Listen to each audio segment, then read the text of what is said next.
Good evening, all. You're watching the Cheese Room podcast. Thanks for tuning in. I'm aware there's other channels, but they're not as intelligent, articulate, or concise. Forget that last bit. As this channel, I'm joined this evening by three illustrious guests, the cream of the Cheese Room, the fromage. Leading us in, HG, no doubt about to pick up on my use of the French word for cheese. It was a strange one. I thought you might use the French word for cream rather than La crème. La crème. La crème de la cheese room. Yeah, la crème. I'm doing all right. I think you guys have a 3-day weekend, right? This weekend we have a 3-day weekend this weekend. So, sun's out, guns out. I'm looking forward to it. Yeah, sun's out, and I look like the sun in this new training top thing that I, bought. Boycott the shop? No, not when there's 70% off. Davo, a man who never boycotts the shop, he's got strange double standards. You're wearing a Champions League hoodie. Is that trolling? Is that some sort of form of trolling? My brother bought it for my birthday. I got it out here the week we lost that important game to Monaco.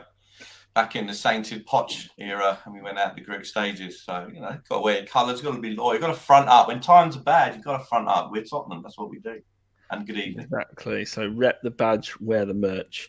A man who's naked without his flat cap, all the way from Brooklyn in the New York district.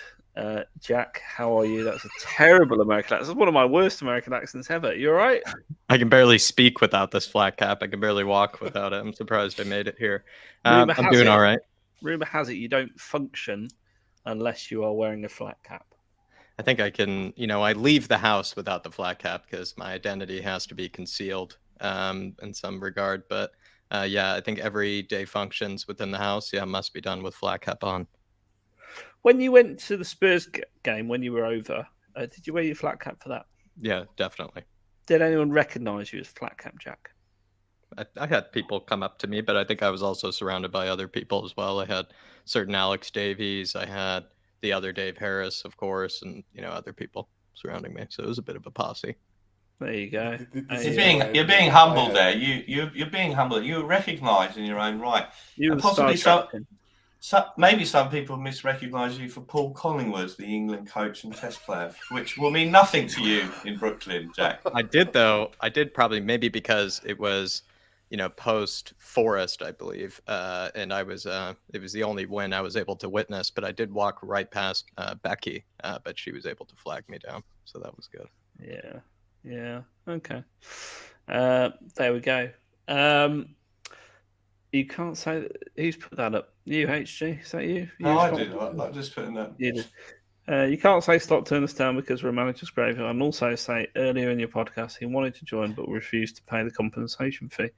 Well, I haven't got onto it yet. Give me a chance. Sorry, if that was me. I went too early for a change. I think he's saying he and I need to have words. Maybe because I'm a little slow this afternoon that he's probably right.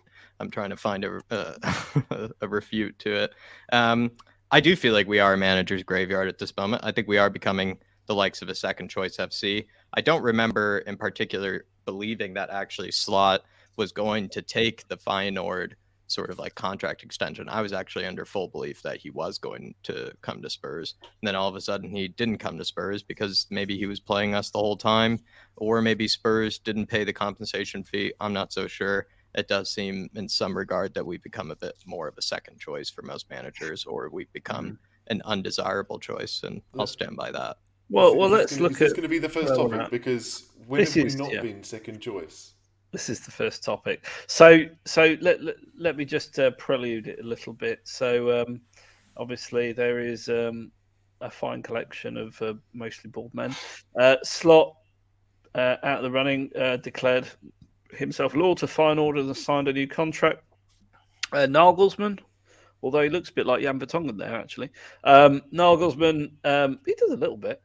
Yeah, as I he's agree. white and male and foreign. It's the hair, I think. It's the hair. Anyway, he has also well, he hasn't said anything, but people say talks have broken down. Company signed a new contract. Pochettino. Now, I think there's some legs in the room that Pochettino is just waiting for a last gasp effort from Daniel Levy, because he doesn't seem to be announced as the Chelsea manager yet, and they're terrible. So maybe he's still holding out some hope, but we think that's a no. So, look, how can I phrase this? Where's it all gone wrong on this management hunt, Dave? And I'll also do that question first, and then I'll come back to you. Where's it all gone wrong? Well, if Slot would have joined us, he would have joined a history of some follically challenged managers that we've had in the past. I point to Christian Gross, George Graham, Martin Jol. Yeah. Jol and Graham didn't do such a bad job in the context of what we were looking to do. So sometimes when I'm getting ready in the morning to go to work and the show's not on, which I'm trolling, sorry about that, I listen to Tottenham Spaces. And on Thursday morning, my time, Wednesday night, Europe time, there's some of the guys who are on there who do the demonstration opposite the club shop, etc. I said to them, if we hire Slot, I think it's time for people like Change for Spurs or Change for Tottenham and you guys to issue a statement to say we're always we're anti-unit, we're anti the ownership. Now is the time to unify. It's time to take down the banners. It's time to deflate the balloons. It's time to come together, get behind Slot, Scott Mann, and whoever else we're going to get in. Let's unify behind Slot.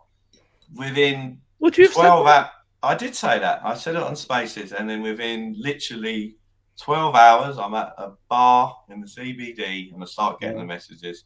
And then I proceeded to get very drunk. And the following morning, I went back on the same Spaces and issued an apology saying, put those balloons back up, put the banners back out, go for it. Because this is an absolute joke. How many days have we got left to go now until we've hit the Nuno period? How many days now? Is it 10 days, 11? We're approaching a buzzer beater. He might go for a buzzer beater, 70th day. Yeah. So what are we on, Jack? You no doubt know. I wish I had a clock. That'd be fun to have one of us have a clock. Like a doomsday clock. I think we're on like day 60 or something like that, if I was a betting man. I'm sure someone in the chat will know or can use Google. But obviously 72 days for Nuno. Not that I think that's particularly important in terms of length of time, because actually the season's not finished yet. So, you know, I do think that's a slight red herring or irrelevance to me. Yeah, I mean, anyway, had we signed Nuno 4 weeks earlier, would you have been happy? It would have meant nothing, because it would have been the beginning of June instead of the end of June. Yeah. It doesn't mean a great deal. It's just another stick to beat Spurs with. I don't really care when it happens, if it happens in the season. I think we all knew it was going to happen during the close season. No one expected Spurs to do anything before the end of the season, surely. But of course, it's something to talk about, and Spurs are the easy punch bag right now. Yeah, we don't really praised Levy when Poch disappeared and Jose walked in 12 hours later, did they, Dave? No, it was miraculous that he walked in 12 hours later with that 40-page document they all signed in the club canteen together. Those lawyers sure work hard and quickly these days, don't they? So that was very impressive. Look, the reality is this. I was really genuinely very excited about Slot coming in. Why was I excited? Because can you tell me what your excited voice sounds like? I was really, really excited, like so excited. I was just like, I needed some oxygen. I was so excited. Radiant. Yeah, I needed a helium balloon. Why was I excited in the enunciation in the sentence of my voice, mate? Was because he played progressive football. He had won the Eredivisie, which I always like to say in a bad shit Dutch accent. He won with Feyenoord, and that's I think the first time they've won the Eredivisie this century or something like that. He'd lost a few star players at the start of the season who'd been sold, and is used to working with a limited budget. So he'd been used to working at Tottenham quite nicely. He'd have developed younger players. Obviously we've had some Dutch managers coming to the Premier League that have been a disaster, but maybe he would have been another Martin Jol to us, because at the moment it really feels like we're back at either the end of Tim Sherwood or we're around the time of Santini and Yol handover. That's where we are at the moment. It's not a good place. Are we really? Yeah. I mean, we've got a beautiful stadium, a top training ground. Oh God. Oh dearie me. We've got a new Barrett's housing estate and a cinema and a go-kart chat on its way. I love it. They've done such a great job. The stadium looks lovely. The training ground's beautiful. Do you know? Obviously, the Cheese Room podcast is out every week. Great pod. Everyone should listen in. I also listened to View from the Lane with Danny Kelly, and he said after the Brentford game, something worth bearing in mind is the ownership of this club actually don't want to hear your voice, don't want to hear your boos, don't want to hear an expression of an opinion. So they'll play Fool's Gold by the Stone Roses very loudly to drown out any kind of dissent or anything like that, which is interesting because as the way that Enic would see it, they're the paying customers and they don't want to hear the paying customers say how they're not happy with things. Anyway, I'll shut up now. Is that just on that point though? Is that not about like they don't want to hear the boos while the players are doing a lap of honour because it's not very nice to the players, is it? Well, I mean, if that's the case, I haven't been doing lap of honours at the end of a lot of home games this season when the Stone Roses have blasted out at full time. So there's not a lap of honour at the end of each home game or 5. Oh, sorry, I thought you were specifically talking about the Brentford or when they did the end of season lap of honour. That's what I thought you were on about. Well, I was referring to that, but they've done that elsewhere. But I mean, we've been there at the end of the season when the players come out and do their lap of honours, and blasting music loudly because the ownership don't want to hear the fact that you're not happy with how things are going. Of the paying customers, which, as I said, is how we're viewed now, is a pretty sad state of affairs, don't you think? Well, I really like the Stone Roses, so I was all right with it, to be honest.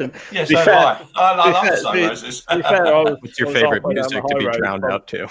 I was halfway down the high road at full time. Absolutely. There was no chance I was hanging around for a Bergwijn-esque comeback against Brentford. That was me. When that third goal went in, I was like, screw the advice. I'm off. I'll take my chances because that second half was terrible. Jack, is Daniel Levy a victim of his own success at Tottenham? I'm not sure if this answers it, but we were talking about this morning. With where he's taken the club from where he's started, you would say, like, as everyone would agree, no matter where you fall on sort of the Levy spectrum, is that the last, 4 or 5 years have either been more of a plateau or more of a definite, kind of slipping backwards type of, pattern. You would say, is he wanting / does he have the desire and the hunger to like pick up the pieces and sort of start again in some type of sense? A lot of people, when going about building some type of project, or let's say you were building some type of sculpture or whatever, and then maybe a lot of it came to crumble and you had to sort of, maybe start from basically, in a sense, ground zero, or start in a sense from square one. Do you really have the same enthusiasm, the same desire as you once did? I'd probably question if he really had the full desire that we always needed, but I'd say he probably has less than he once had before. And so I'm curious to see if he is maybe more tempted in potentially looking at, potential offers from the likes of the Saudis or the likes of Qatar and, the Americans over here and whatnot, because I'm wondering if really Levy wants to take on what really is needed to be done. I mean, if he's not really willing to pay the 15 million that it was going to take to get Arne Slot over, is he really going to be willing to make other difficult decisions this summer that are going to need to be made?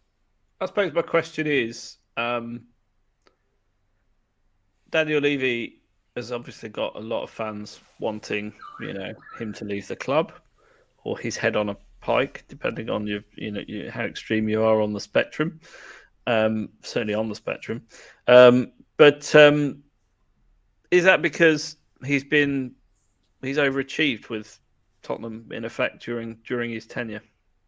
I would say, as a younger Spurs fan, and this is only speaking for Spurs fans of the age 25 and below. Careful, Jack. Thinking of a very small age group and very small demographic, a very small window of demographic of Spurs fans. I'm with you, Jack. I'm young. My life has been more or less I've said this before, maybe once before on the Cheese Room. My lessons.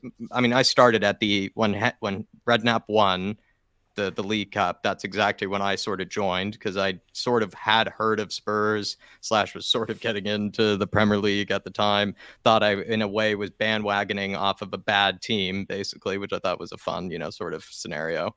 And then it eventually led to AVB, led to Pochettino, led to Jose Mourinho. But that whole AVB to Pochettino to Jose to Conte is, for me at least, was sort of a trend upwards, and sort of was, and at least in my eyes, like what maybe has been brought up before, is that Spurs were once not really, in my eyes, a second choice FC. It kind of felt like we were a very desirable club. We were sort of run like a team that was everybody's second favorite team. We're the team that everybody liked to watch, and also a team that a lot of clubs were sort of modeling themselves off of in some way. And I think we've fallen definitely far away from that, at least in the past 4 or 5 years. But at least, like I said, since the Champions League final, I think we've started to go backwards instead of going forward. But as a younger Spurs fan, I find, this is just me speaking, but when I hear sort of 20 years of failure, it's hard for me to identify with that as a younger Spurs fan, because since my life has sort of been this for the most part,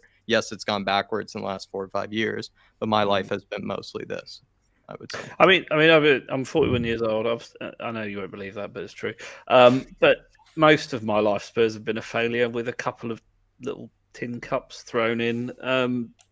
HG, I suppose my point is, did Pochettino raise expectations at the club so high that we're now paying the price for that? Well, the board are paying the price for that to a degree.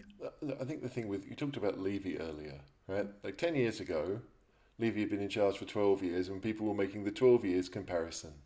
So between 1990 and 2001, we won a couple of cups, but were pretty, awful. Shit. Right? We were awful in the league. We were, a good season was having a plus goal difference in the 90s. And in the 2000s, like before 2005, we spent a lot of money but didn't really go anywhere, and then we saw improvement. And so, 2011, we're in the Champions League. Those are the things that, if you were comparing those 20 years, things look good for Levy. And of course, in the next 10 years, we had Poch, and we got to the Champions League final, which none of us ever thought we'd ever see. Right? Never. We never thought we'd see it. Because in my view, we're a big club, but we're not really big club. Well, again, it defines. How do you define big? Right? Is it like expected to win things? So we're not expected to win things. No, yeah, we're definitely not expected to win things. But again, I've seen 3 trophies. I can count UEFA Cup '84 because I did watch it on TV as a 5-year-old, but I don't really remember it. So there's this idea of like 91. I remember watching, and I remember thinking it was cool, but it wasn't like amazing because I was 13. I actually remember more beating Arsenal in the semi-final than I do the final itself, because that felt like a big deal. I remember 99. It was Worthington Cup. Okay, it was nice, but I don't think I really had the same love for Spurs that I even probably have now, to be fair. And 2008, I didn't watch, so that thing didn't even happen to me. Like it just. Spurs has never been about winning trophies for me. Now, for Dave's vintage, it probably is, because he saw a lot more. But to me, Spurs was always, and I had a season ticket in the 90s, it was all about just going and being part of it and enjoying it. And I did enjoy it, even if it was 92 to 96 and we got pretty much nowhere every year. I loved going to Spurs. So my relationship with Spurs has always been that kind of, I go because I love it, not because I expect us to win. And it does feel that, certainly over the last 10 years, we've developed, we've got better, and we won.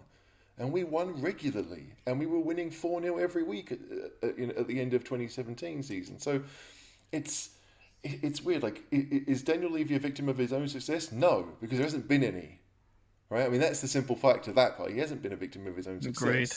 But there's this idea that Spurs, considering where we are as a club now, considering the size of the club that he's built, we are in a better position, and we've chosen this particular moment to make 5 years of bad decisions. And that does fall. So as much as the club is now fantastic, we can make these mistakes. 10 years ago, if we'd have made the mistake of signing Ndombele, we'd have been done for 6 years, let alone for the 3 that has happened, or 4 since he's been at the club. So as much as it's annoying to waste that money, we are in a better position to deal with it, weirdly. But I don't care about that. I care about using the money rightly. That's what we should have. That's what we haven't done. And so, like, yeah, is it Daniel Levy's fault that he's gone for the biggest managers he could get? Well, but he's always done that. He did that the year we got Pochettino because he wanted Van Gaal, and Van Gaal said no. So this idea about Spurs being second choice, like, when have we not been second choice? As you said, if we're not one of the elite clubs that expect to win trophies, then surely we should expect to be second choice. It's going to be a strange manager that says, you know what, I don't want to wait for the Liverpool job or for the Man United job. I want to go to Spurs. And weirdly enough, now that we are less of a stepping stone, it's almost more difficult to find someone because these managers might say, you know, I do want to wait. You know, the Chelsea job is open this year. Arsenal might well be, you know, set for a couple of years, but who knows with Pep and Klopp? So, like, it's kind of, you strike when the window is open, and we've got a window now, and managers might be thinking, like, if I'm Nagelsmann, you know, like, do I really want to take Spurs on, knowing full well that if I do take it on, there's a good chance I might not be able to go to Liverpool or to Man United or to the jobs that he probably grew up thinking were better. Do you think there's a mismatch between expectation and reality with Spurs fans right now? I mean, it depends on the Spurs fan, doesn't it? Like, well, fair. If you think that Spurs will just, like, if you think the idea is, well, we just go out and pay the money, well, like, I don't think that expectation is realistic. Yeah, we've never been that club. We've never been that club, and with Enic, we are never going to be that club. And, like, there's no guarantee that with a new owner, we're going to be that club. You know, like, you might go and get someone who wants to make a return on their investment, or you might get someone who wants to sports wash, but we don't really know what we're going to get. So, like, it's not about that for me. That's a good answer. Expectations. I want to see Spurs make good decisions, because I know that if you make good decisions, you go up the table, and you don't have to have money to do that. Aston Villa flipping employed Emery, and they went from 16th to 6th. And they bought what? A left back that no one had heard of. Can you imagine if Spurs had gone out and signed a 29-year-old left back in January? Well, most Spurs fans would have gone ballistic. They're going ballistic now at the thought that we might get Postecoglou as manager. I just, like, you kind of, I understand that we can't trust Levy to make good football decisions because he doesn't. And he hasn't. He has lucked into success. I mean, I hate Paul Kemsley. But Paul Kemsley was the one who got Redknapp on board. So really, everything else was the second choice. Arneson got Yol in, but Levy wanted Santini. Pochettino was, I mean, I'm not even sure he was many fans' second choice. I remember people kicking off when Pochettino was appointed. Like, who's he? He's not big enough for the club. Why has he got the job? And the trouble is, everyone's wise after the event. I just think the impact of social media on, like, I mean, if you if you take it too seriously, you send yourself fucking doolally, to be perfectly honest, because like, the ridiculousness of it, you get people just posting absolutely. I could also, though, just to, as much as I praised, you know, my generation earlier, I can now sort of ridicule it, and the fact that the way that I've grown up, I haven't seen Spurs finishing below 10th. You know, continuously. I haven't seen, you know, goal differences like HG mentioned earlier. And you haven't lived. Although, exactly. Yeah, if you didn't experience the 90s, you're not a Once Spurs I get fan. there, then I think life will really, you know, start to figure itself out more. But those are a lot of Spurs fans, or even in some cases, you know, maybe only, especially international Spurs fans like myself. Sometimes they're really only 5, 6, 3, 2, 4 years into, like, really being a Spurs fan, and what they compare themselves with are the Chelseas, the Man Uniteds, the biggest clubs in the world that have operated at that sort of level forever, whereas Spurs have not operated at the expectation levels of a Man United or the likes of an Arsenal forever. They've only kind of started to maybe be in that sort of realm. And the biggest thing with Spurs is that they got to that sort of, you know, top 4, top 5, top 6 realm, and everybody just feels like we don't really push on hard enough from there. But I'll be honest, that is sort of as high as Spurs have really ever finished consistently at any stage. And so it's a bit of a toss-up between I think Levy, like HG has said, has lucked his way to the position he's in, but he also, though, at the same time, has, at least for maybe, I would say again, these are probably the younger Spurs fans that have ruined, like we said, maybe the whole expectations versus reality. But because of Levy, a lot of younger Spurs fans expect top four. They expect big signings. They expect, more business and bigger spending than maybe the older Spurs fan does. Why do people expect that? Because that's not Spurs. But that's the Spurs they've grown up with. That's the Spurs they know. They don't know the Spurs they grew up with. It was a team that Pochettino developed. We didn't spend mega money on the team. Like we didn't. I think if we're talking about growing up, I think so. What Flatcap's talking about is from Redknapp onwards.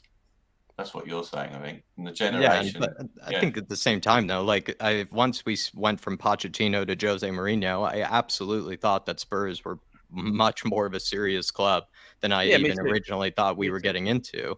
And also, even still, some of the players that we had, and Gareth Bale, Luka Modric, of course, we went on to sell them to other clubs, but it was showing that Spurs can have top class players. And maybe if we do well enough at a certain stage, we could keep those top class players and we could build off of those top class players. And we sort of did under Pochettino. And maybe a lot of fans like myself kind of expected us to continue to do that. And we sort of haven't. That's where I think maybe it's coming from. But also, I just feel like when you're competing in the top four, you're then competing with the budgets and the expectations of other top four sides. Yeah, I mean, the thing that I find interesting and ironic is that the fans who react very, very badly to not getting the biggest name they can think of, right? There seems to be a load of Spurs fans who are like, right now it's Nagelsmann or nobody. He's the big name. He's the one that we've heard of. He's the one who's managed big teams. He could be the future of Spurs. And you know what? I get it. I absolutely get it. But that's no different than what Levy does when he picks his managers. He goes for the name. And the irony is those people hate Levy. No, they don't. But they're like him. I mean, that's like Levy knows nothing about football. He doesn't know it. He's all interested about, whether someone's wearing cashmere. That's Levy. That's who he is. Like when you watched him interview or try and talk Tanguy Ndombele around about fitting into the club, that's who Levy is. He doesn't understand us, right? I mean, I mean that nicely, but he doesn't get it. He's not been around it. That's fine, but that's who he is. And so, like, if I'm sitting there going, well, I want Skriniar and I want Bastoni and I want these names, or I want who the manager wants. It just doesn't work like that. It doesn't work like that. There are clubs out there who will go and spend silly money on people they'll never play. And they'll buy youth players for 15 million and they'll never see them. Well, you know what? Spurs have done that with Bryan Hill and with Pape Sarr. Players that we bought at a young age and we've barely seen them.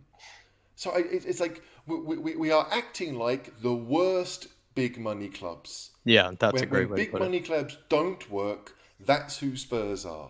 And until we figure out how the good ones work, which right now is what? City and... I mean, I still think Liverpool are a team that works well. Liverpool. But Arsenal have done it, right? Arsenal have done it. Yeah. They went out and... I mean, who was Arteta when he got the job? Were Arsenal fans really ecstatic that Mikel Arteta was going to be their manager? Of course they weren't. Of course they weren't. He knows the club. That was pretty much all they could say. Yeah. So being one of the worst operating big spending clubs, a lot of people at the same time would say we can't take a page out of Brentford's book or we can't take a page out of Brighton's book, which I think is also sort of silly because then it's like if we do expect to be spending 150 million every single window, like that in my mind just sounds absurd, even from, again, somebody from a younger sort of view of how the football has been. My life has been, 300 million pound transfers, but I've never expected Spurs to ever on earth be that club to be spending more than 100 million really every single window. I actually more expected us to maybe do that if we ever needed to, but not like sort of the bare minimum every single season. And that's what it's also becoming.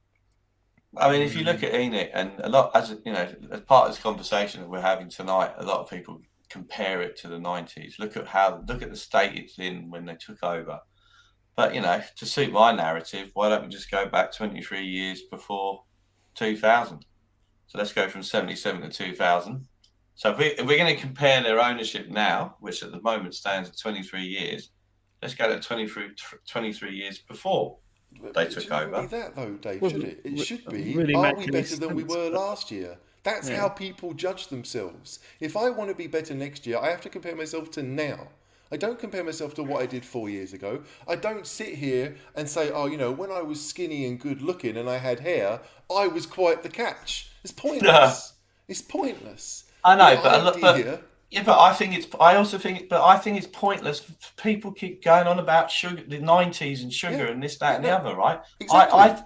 I think that argument is redundant as well, and that's what I'm using to rebut that argument of let's look at when they took over from sugar. Look what an amazing job they've done. I don't think there is an argument, is there, Dave? Well, but I don't. I think I rebut that argument by saying, "Well, hang on." But there isn't. Go back No one's making that argument. No. A lot of people make the argument of they've done a great job. Look at where we were when we took over. Look at the average league position, of the 90s. Look at the 90s, right? And to my argument to that is, well, actually, they've now had 23 years to do this job of running and owning a football club, and this is where we are at the moment. So why don't you look at the 23 years before they turned up, and we won 5 trophies, challenged for the league 2 or 3 times. The identity of our club is this, right? In my opinion, being the oldest person on here, whose first game was the 77th. The identity is this: play exciting, attractive football, be wildly inconsistent, win some cups once upon a time, challenge for the league. I think we've challenged for the league about 5, 6 times in 45 years I've been going, and that's what we do. And what we used to do, and I know I'm old and all the rest of it, Terry Venables was a renowned coach. Barcelona sacked him, we got him. Gary Lineker, slightly over the hill, we got him in. Gaza, United against us for Gaza in summer '88, we got him. So we have years and years ago, and I'm talking 40 odd years ago, when the big players come available, Chrissy Waddle, we bought him. And what troubles me now, right? There was no buyout clause in Slot's contract. That's 2024. And I think the buyout clause is 15 mil, right? So we'd have had to put at least 15 to 20 mil on the table. And that's a guess. That we don't even do that, right? We don't even... This is Slot you're talking about. Yeah, this is Slot, sorry. So we don't, what troubles me is that, the last accounts show that we made 400 million in revenue with a top 10 highest earning club in the world. Mate, that's exciting. But we can't stump up 20 million smackers. But hang on. Hey, well done. I'm going to press the pause button on Davo there and say, Jack, is this not an example of media taking a story, running away with it, making it out like Slot's the man? We don't even know if Spurs were interested or had concrete talk. If you read in detail, there's a very distinct possibility that was never the case. And yet there's a narrative through social media predominantly and the traditional media that all of a sudden Slot's the man. Bearing in mind most of our fan base had never heard of Slot. Never heard of Slot. Not a fucking clue who he was. And yet all of a sudden, it's a bit like the mysterious case of Pedro Porro. He's painted as this messiah. He's going to fix everything. He's amazing. And then everyone gets his stats out. And he's this and he's this. And he's what we want. He's what we need. I've done my reading. I know he's great. And Spurs are going to get him. And then he signs a new contract with Feyenoord. So there's 2 things here. Number one, was it ever on the cards or is Slot just... or Slot's PR people spinning it out so he gets a nice lucrative contract, despite the fact there was minimal interest from Spurs? On a shortlist does not mean a concrete appointment. And secondly, we have some serious problems with people getting a little bit carried away, as Dave's just done with the old, why didn't we just pay the money? Well, if we weren't interested in having him or he wasn't the front runner, then we're not going to pay the money, are we? Yeah, sorry. I cut you off at the end there. I was going to say, I think where Dave is coming from with the 15, I think where Mr. Harris is coming from on the 15 million. And normally I don't, explain myself for Dave Harris, so this is fun.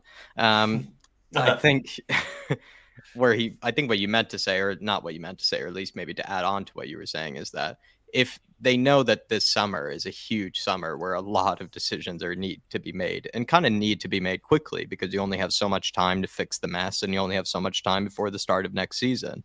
So you need to sort of get the ball rolling with either a director of football, a manager, something. And if this is the guy that potentially, not saying they have, but if this is the guy that they potentially deemed as the one to sort of start the rebuild, start fixing the mess, get his hands dirty with the likes of Spurs, then you would think you would pay almost anything to bring him in. You would think if you've deemed him the right guy, you would pay that 15 million. We've basically wasted a country's GDP on right backs. So I feel like we could probably waste 15 million on Arne Slot if we thought he was the right guy. Not saying that we have, but if we did.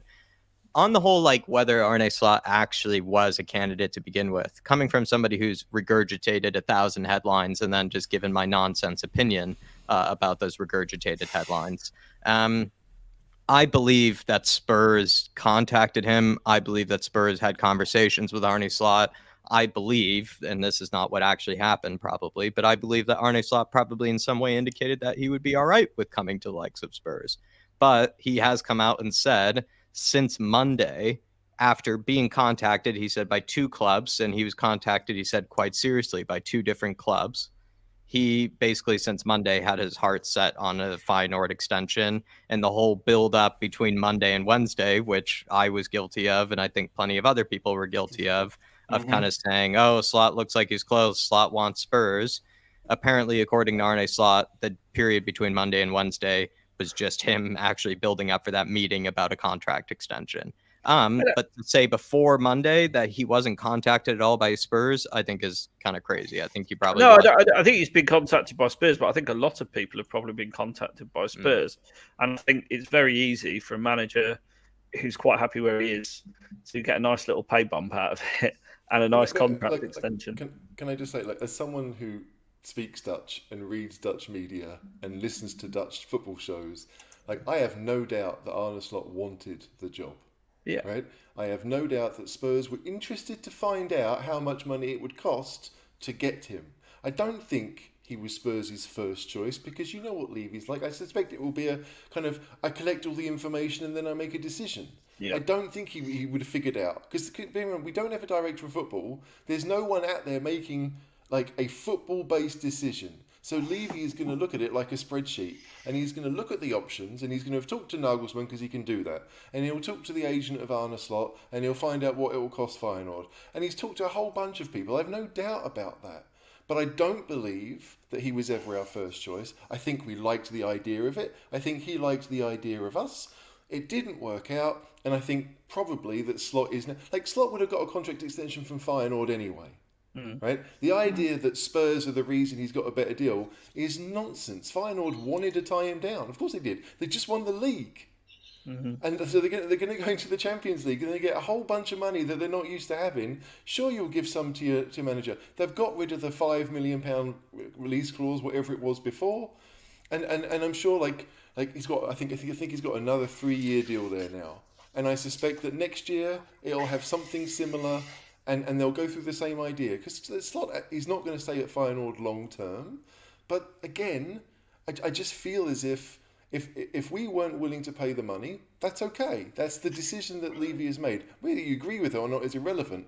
I don't think Levy really wanted to go and spend 45 million on Porro, but when your manager wants it, what do? Right? I don't think Levy likes to go out there and spend big money. That's why everything is loan with various kind of cut-offs of, if it doesn't work out, then we can send them back. Same with Danjuma. Same with a whole bunch of players we've had in the last few years. So because they're scared of getting stung again with an Ndombele. Of course. Exactly. That summer... Which makes perfect sense. Yeah, that summer of Lo Celso and Ndombele, like, it's one of those weird things that Pochettino, before he got sacked, had the face like a... I don't want to say it. He wasn't happy. He wasn't happy at Spurs. Now, look, we will never see a Pochettino team with Ndombele and Lo Celso and Sessegnon and whatever he had in mind, because 2 were injured and Ndombele, played a little bit before Pochettino got sacked. But Pochettino's heart didn't seem to be in it at that point. It just didn't.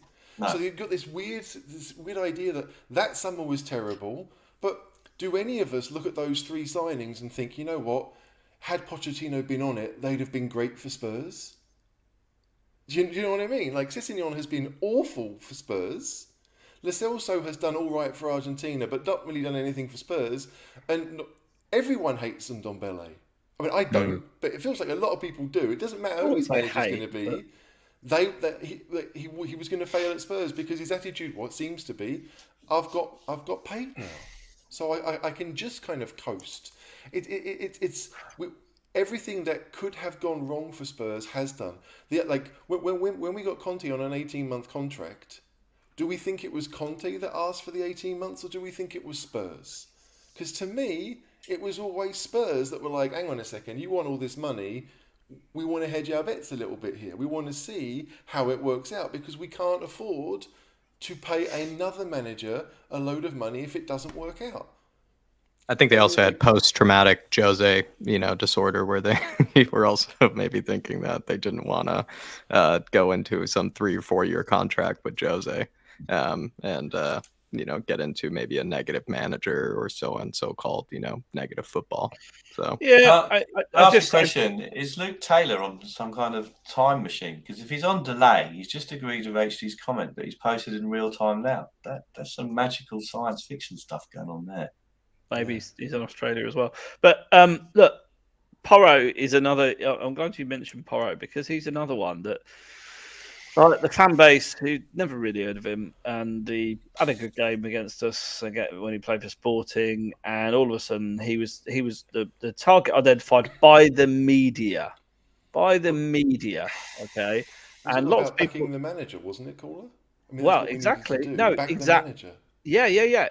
But the pressure from the fan base, which I'm not saying they listen to, but outcry that Porro was taking so long, all the rest of it, just pay the money, all the rest of it, 45 million. Then I see the same people on Twitter and Facebook going, he's shit after 2 games. Why have we paid that for him? Another Levy mistake. And it's just, it just grates me slightly. I think it's just stupidity at its finest, if I'm being Have you all seen the Sunderland documentary that was on Netflix? Yeah. Right? It's great. It's really good. The new owners come in and they decide they want to go and buy, is it Will Griggs on Fire, right? That guy.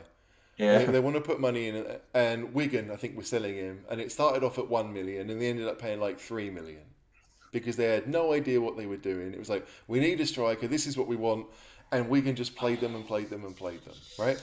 And like that's Spurs. Because we don't have someone at the top who says, this is where we're going to go. If we can't get, if Porro's going to cost 45 million and that's out of Spurs' reach, then he's out of Spurs' reach.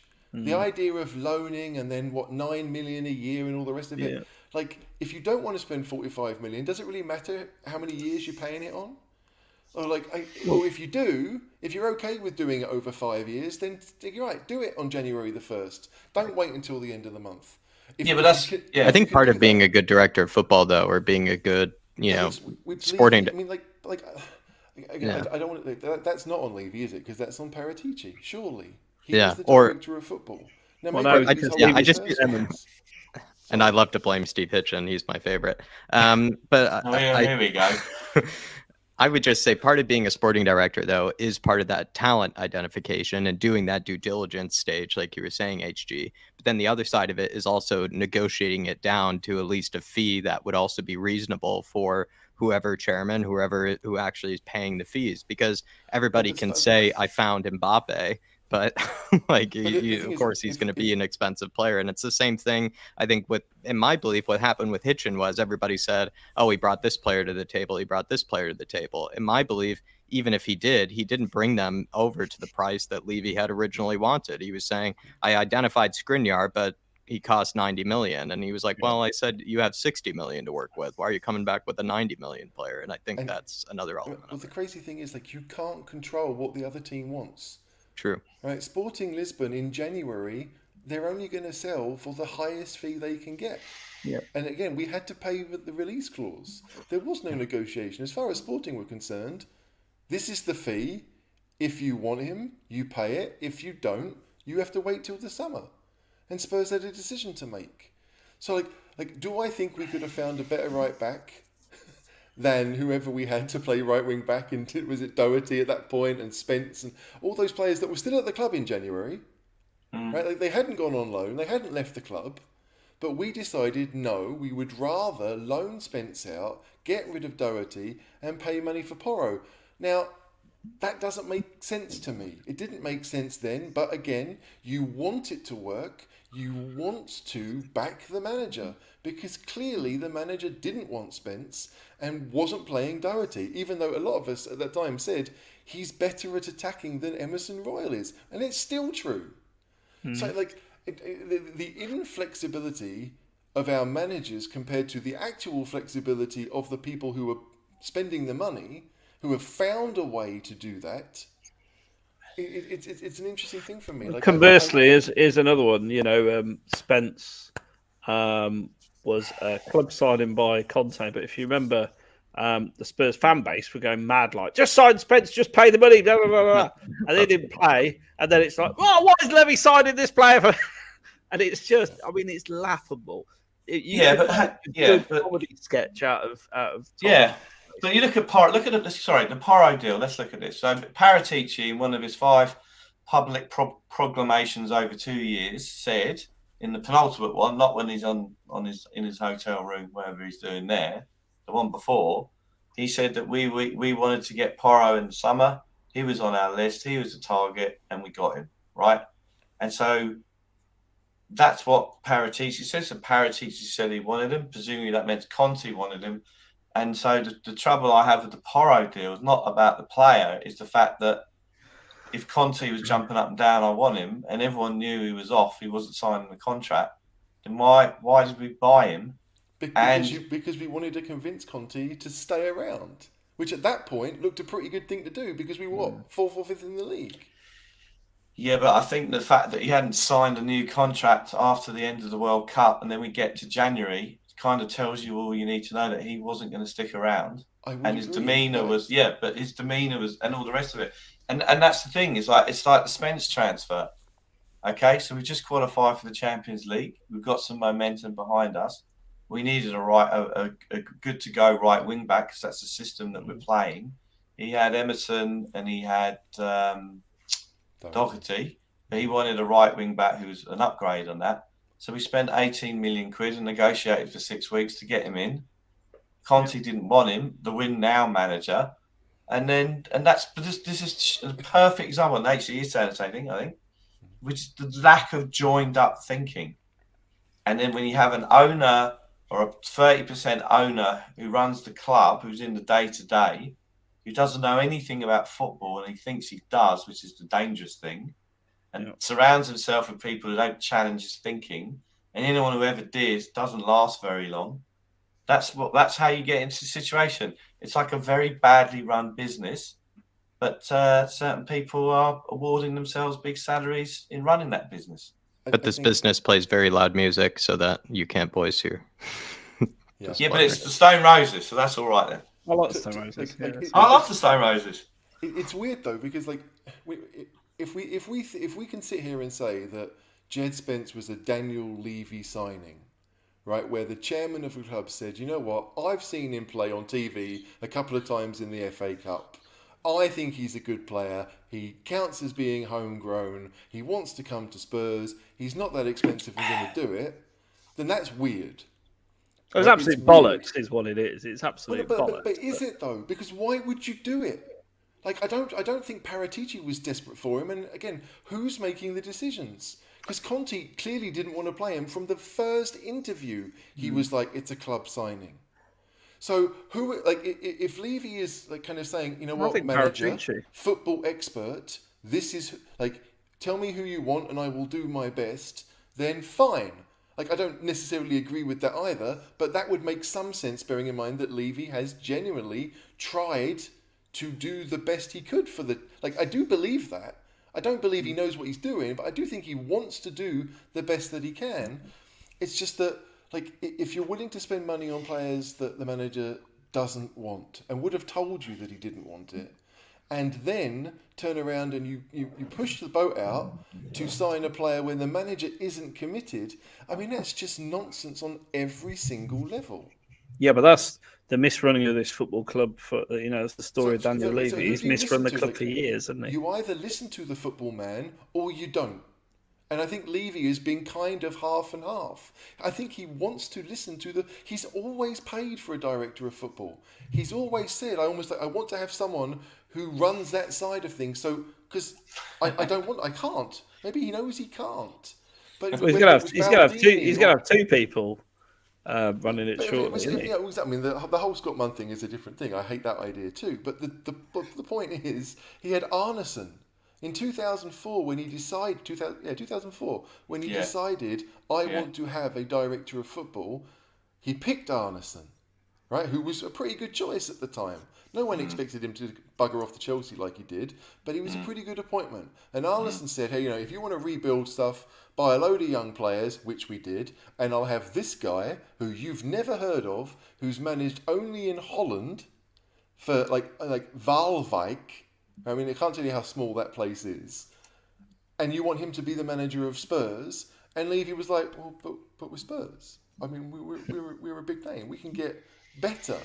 But of course, Levy had spent, 9 months lining up this better alternative in Santini and got nowhere because of it. So I feel like from day one, we've seen that Levy doesn't really know what he's doing. And so he goes for the biggest name he can get. Because to him, success equals quality. But for most of us who watch football, know that success isn't dependent on money. It's dependent on so many other things. What do you want to do? How do you want to do it? And how are you going to get there? And for Levy, it's very much a simple black and white sum to him. But it's not. And Daniel Levy doesn't know much about running a football club, in my opinion. He knows plenty about running the business side, and no one can argue that he's taken Spurs forward. But it's been ultimately a bit of a snail's pace, hasn't it? It's a much more professional, modern football club than it was when they took over. However, on the pitch, we are severely lacking. I'd argue when you say it's a much more professional football club, no, it's not a professional football club because. All this chat about, the media saying it's Slot. Did we ever really talk to Slot? We've now, I think it's the last month, it's been, correct if I'm wrong, Company's joining. He's had a meeting. He's had dinner with Levy. He's on his way. That came from Steve. I mean, don't listen to that.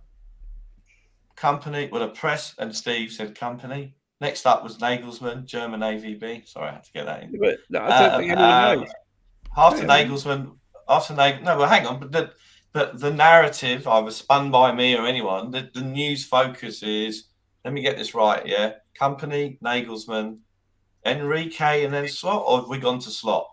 I think it was, I don't remember too much about it. I don't really think Enrique has ever been that seriously on, No, but we're going down this ladder now, and so the next one is Ange up in Celtic. But it's a mythical ladder, Dave.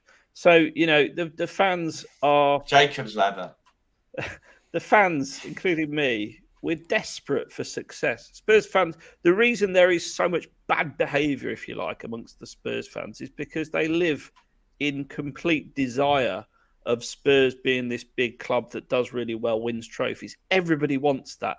And the reality is that people are so desperate for it that they're desperate for every little bit of news they can, suck up, hoover up off social media, Sky Sports, etc. So what do the news outlets do? The canny YouTube channels that deal in transfer rumours, etc. They just feed. I think, I was going to say quickly on that though. Really, we do it quite as bad, but the point is, they just feed the beast, and the beast swallows it up, and then it expects it to be reality. But no one fucking knows. No one knows what's going on behind the scenes. No one knows if Slot's turned us down, or if if Slot was angling for a new contract. Whatever. I agree with you, by the way. HG get one anyway, but it may have pushed the price up. There's lots of factors we just don't know, and nobody knows. And I tell you now, there is no one, no in the knows. There is no Twitter accounts. There is no news channel that has got a fucking clue what is going on right now at Tottenham Hotspur. And I would never pretend to think that I have. We can speculate and we can chat and we can have these debates, which is great, by the way, because I enjoy them. I'm sure people watching enjoy them and we enjoy them. But I wouldn't ever pretend to know what is going on. I can give an opinion on it. But I would never pretend to know. And I think the problem is there's far too many people hanging on every single word and then getting outraged. Outraged. If we had a media name behind us, they would listen to us. I mean, that's what it is. If you work for the Independent, then your opinion is somehow more valid than everyone else's because we believe you've got a source at the club. Well, Harry Winks is no longer at Spurs, so there are no sources at the club. No one knows really what Levy's thinking. And the weird thing is, do I really want to know what Levy's thinking? No, because he's thinking Brendan fucking Rodgers. It's like it's I don't know. It's frustrating that people take they believe it just because it's been written about on Twitter. When a simple check of a timeline, if you check Jack Pickbrook's timeline, it's going to be Monday morning they want Slot, Tuesday morning Nagelsmann's back in the running. Although 3 days ago we said that it was only down to the DOF that he wasn't in the running, but he's still interested. And then Enrique comes back in, and it's a revolving kind of door of who can we throw into the situation right now because we've got to sell. There's no basis in fact in anything in what they're saying because if there is, it would come out from day one, but it doesn't. The fact that they change their mind continuously doesn't mean that the club is changing their mind. It just means they're coming up with nonsense every day. Yeah. I just wanted to draw the distinction between, like, I think at least how I see what I usually do is just, like I said, regurgitate headlines and then give my opinion off of those regurgitated headlines. And maybe somewhere I might probably draw some reasonable conclusion, but for the most part I'm probably chatting complete waffle about what probably is completely untrue sort of rumors to begin with.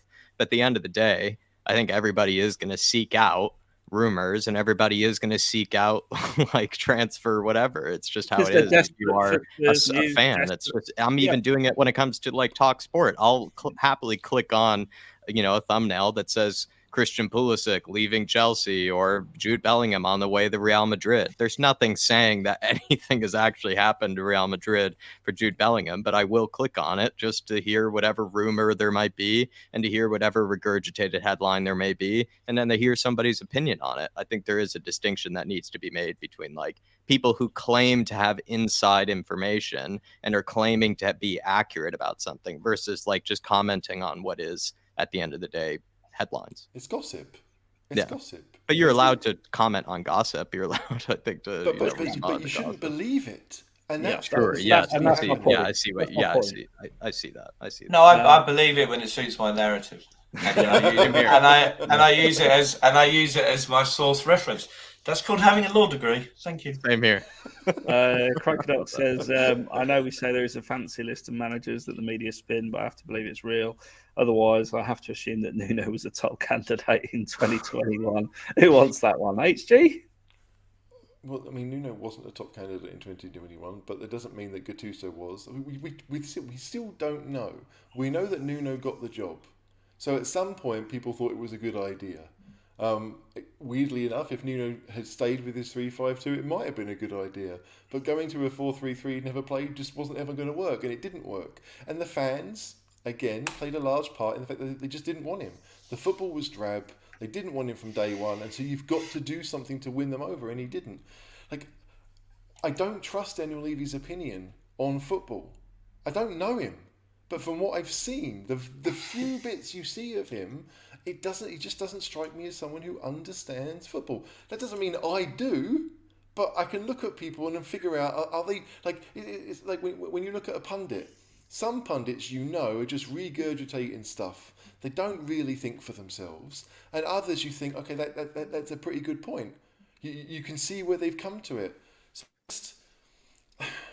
it's very difficult not to go back to 2021 and say, oh, we ended up with Nuno, so Levy clearly doesn't know what he's doing.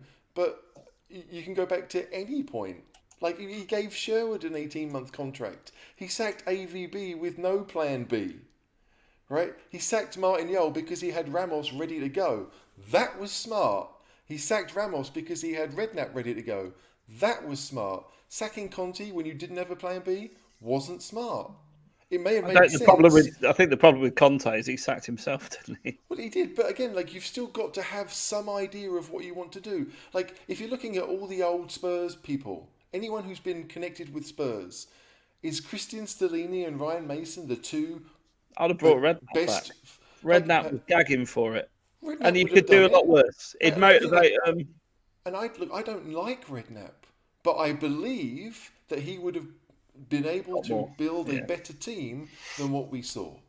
I do believe that, because that's been Redknapp's thing. He knows how to build a team. I don't like him as a person, but it would have made much more sense to appoint an experienced manager for the last 10 games of the season when you still have a chance at top 4.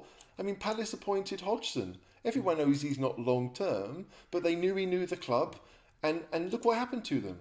Like, the last 10 games, they've been really good. It just seems that the idea that, well, it sort of feels like Levy's thinking, well, anyone can do it, because Conte wasn't doing great, so anyone can not do great and we'll still win games. It just looks poor on every level. Yeah, completely agree. And he's poor on every level.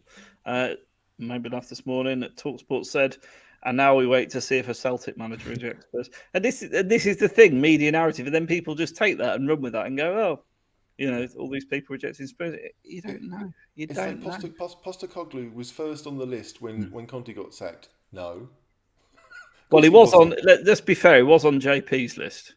Yeah, and he was on a fit. I mean, can we go back a few He's months? He's on the cheese room list as well, actually. Yeah, I like Postecoglou. I do. Yeah.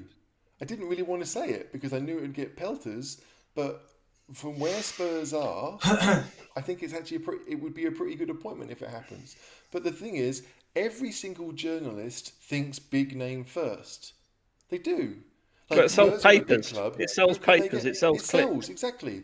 Like, if the papers came out and said that Spurs were interested in signing Nathan Jones. No, not Nathan Jones, because people have. But some foreigner that no one's heard of. I was trying to think of an Austrian manager and I couldn't think of one. How dare me! But like, this idea that the Sturm Graz manager, he's done a really good job. Well, no one's heard of him, so it's not going to sell any papers. I'm waiting for the Matthias Geisler article. I love that guy, but I'm waiting for. Yeah.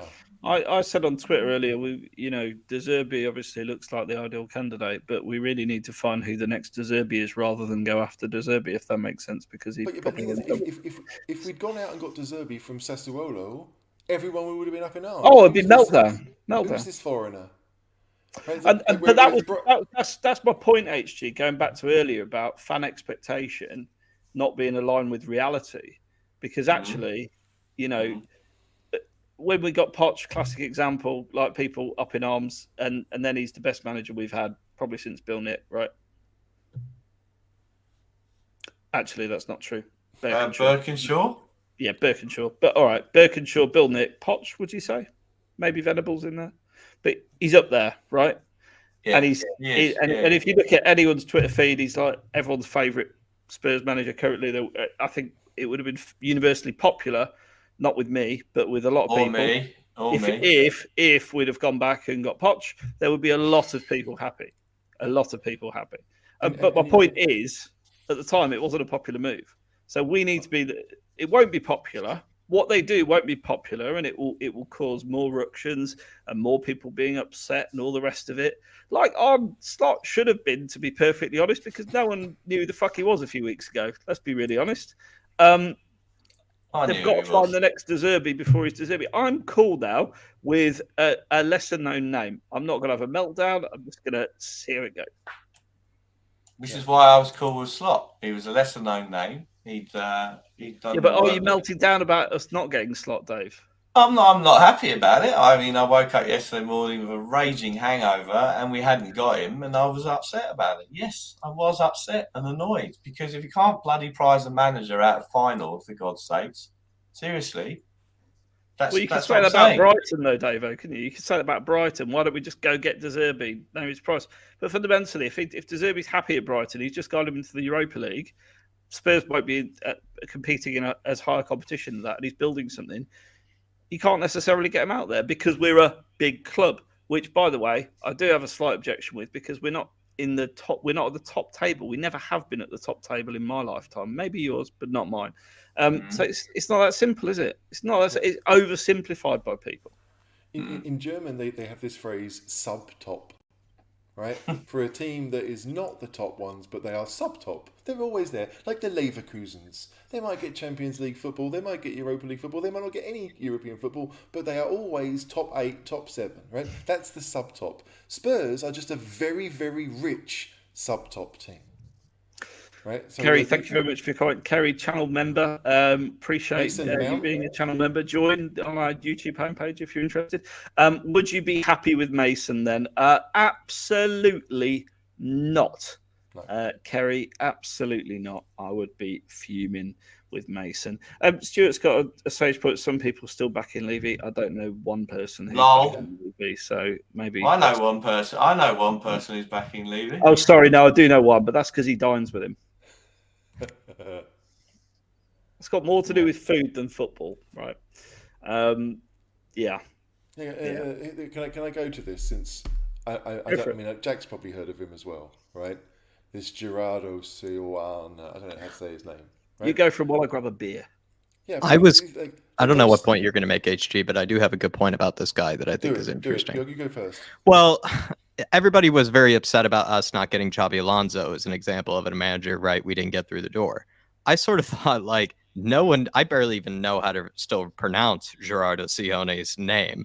And yet he did almost a better job than actually Xabi Alonso has actually done, like in the time that he's been there. And Gerardo was not there for that long, but he had Patrick Schick, firing again. He had Moussa Diaby playing at the best he's ever been. He basically put Florian Wirtz on the map in some sense or another. And then Xabi Alonso just basically takes over from, him sort of all of a sudden kind of falling apart. But it's like Xabi Alonso picks up those pieces and then basically doesn't even do that much better, just sort of like does the same thing.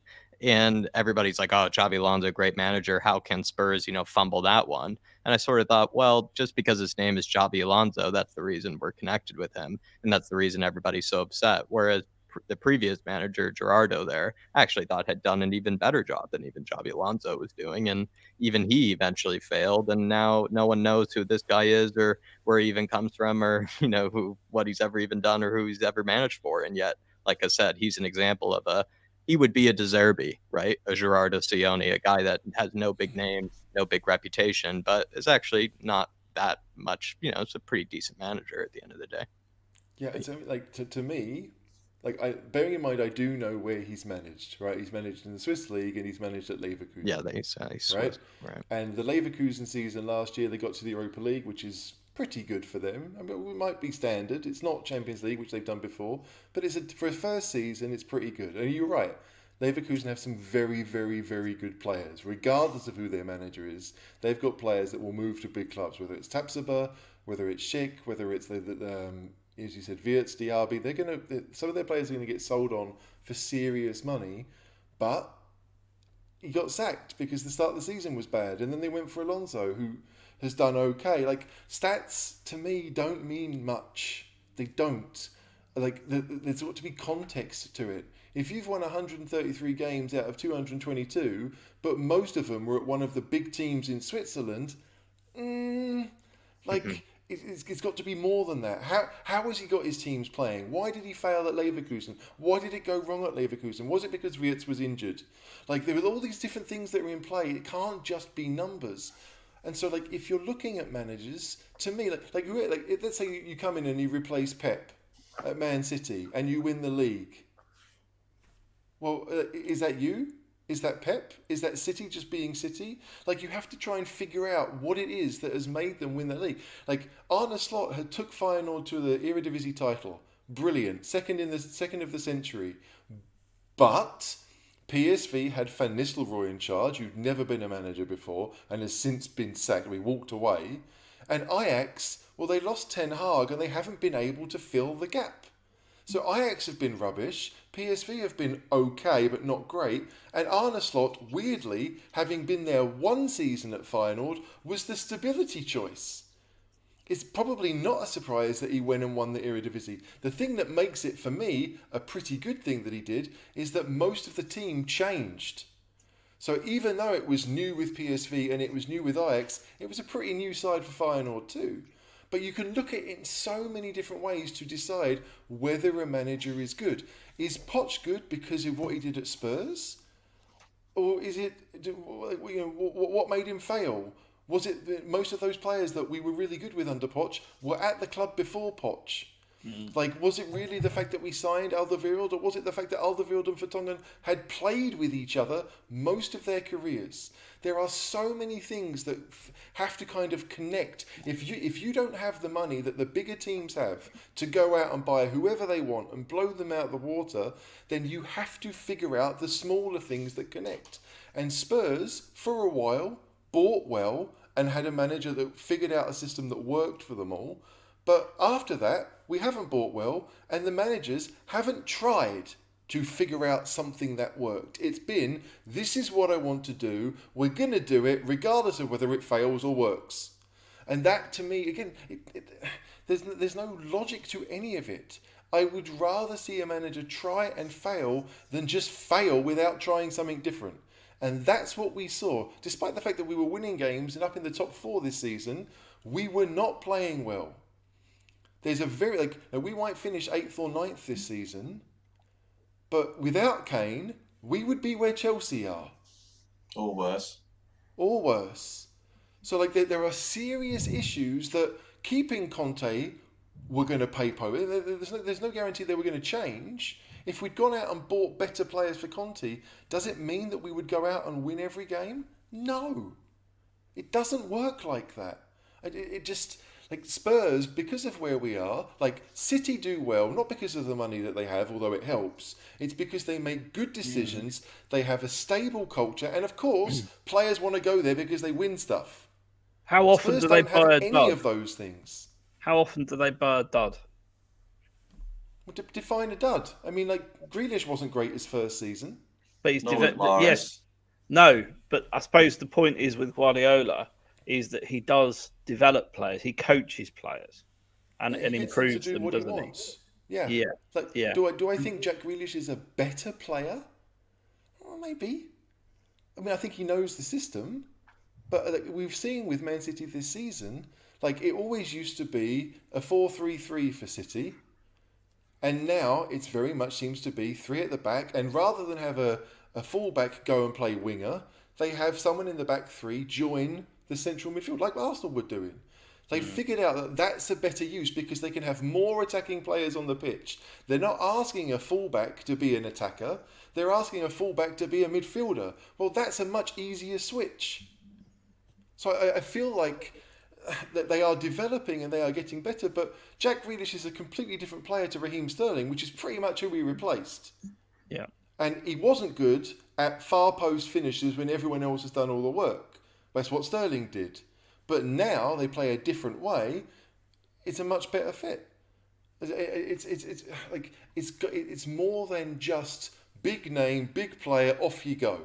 And it does feel as if the club, many fans, a lot of people feel that now you've got money, you go out and buy better players, and better players equals better team. And we all know it doesn't work that way. There's lots of evidence it doesn't work that way, and yet people still seem to think that that's the case. Yeah. Well, yes, absolutely. Right, so let's ask you who you want. My question to you guys: who you want as the next Spurs manager, and who you think it will be? Honestly, in your heart of hearts, if there is such a thing. Davo, let's go to you first. Who you want and who you think it'll be? Well, I wanted Slot. That's what I wanted. It's not. You asked me who I want, and you said the question is who do you want, and then who do I think it will be? So I want. Slot. All right. I'll rephrase the question then. Who do you want of the candidates that haven't ruled themselves out for the job by signing new contracts? I'm not. Of who's that's left now. Yeah. Well, I mean, hardly. To be honest with you, I'm not enthralled.